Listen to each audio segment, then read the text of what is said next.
అందరికీ నమస్కారం. దక్షిణేశ్వర్ హుగ్లీ నది తూర్పు ఒడ్డున ఉన్న బేలూరు మఠం యొక్క తూర్పు బెంగాల్ యొక్క అత్యంత ప్రసిద్ధ పుణ్యక్షేత్రాలలో ఒకటైన దక్షిణేశ్వర్ ఆలయం ఉంది.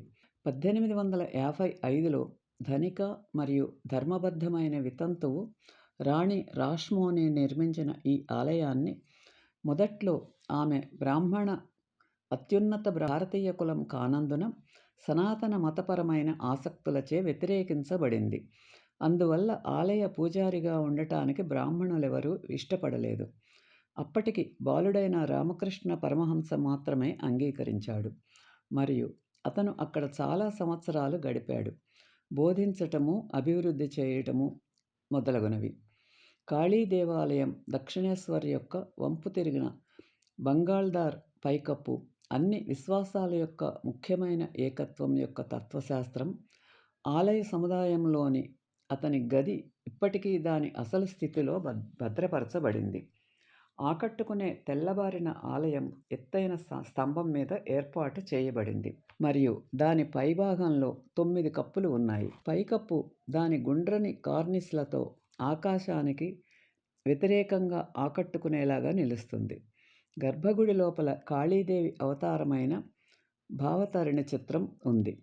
పెద్ద సమ్మేళనం లోపల నది ఒడ్డున 12 చిన్న దేవాలయాలు ఉన్నాయి. ఒక్కొక్కటి శివుడికి అంకితం చేయబడ్డాయి. యాత్రికులు ప్రతిరోజు దక్షిణేశ్వర్ ఆలయాన్ని సందర్శిస్తారు.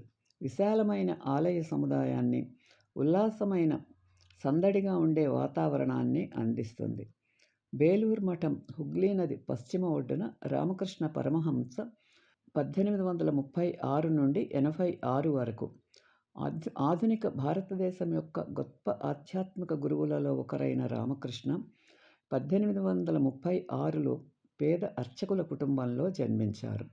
దక్షిణేశ్వర్లో పూజారిగా మారలేదు. అక్కడ అతను ప్రార్థన మరియు ధ్యాన జీవితాన్ని ప్రారంభించాడు.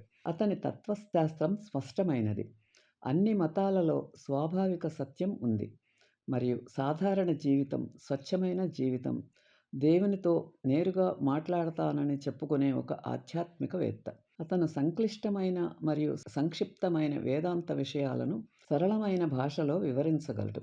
ఇది పేద మరియు ధనిక వ్యక్తులను ఆకర్షిస్తుంది.